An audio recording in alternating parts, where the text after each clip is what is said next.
দেখুন আমি কিছুটা বেলে মাছ নিয়ে নিয়েছি, আর এদিকে পেঁয়াজ, আদা বাটা, কাঁচামরিচ, আর এদিকে লবণ, হলুদ আর লাল মরিচের গুঁড়ো নিয়ে নিয়েছি। নমস্কার, আশা করি সবাই ভালো আছেন, আমিও ভালো আছি।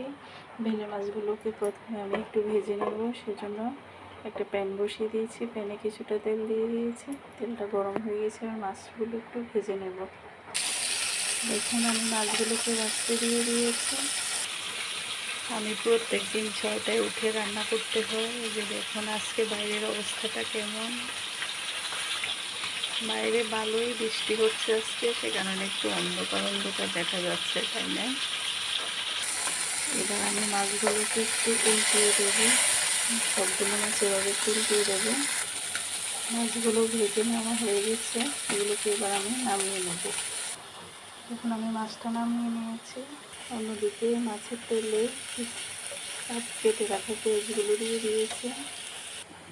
পেঁয়াজটা প্রায় ভাজা হয়ে এসেছে। এর মধ্যে এবার আমি যে শুকনো মশলার উপকরণগুলো দিয়ে দিব পরিমাণ মতো। দেখুন আমি শুকনো মশলার উপকরণ বেটে রাখা কাঁচামরিচটাও দিয়ে দিয়েছি। এর মধ্যে একটু জল দিয়ে ভালোভাবে কষিয়ে নেব। বেটে রাখা আদাটাও দিয়ে দিলাম।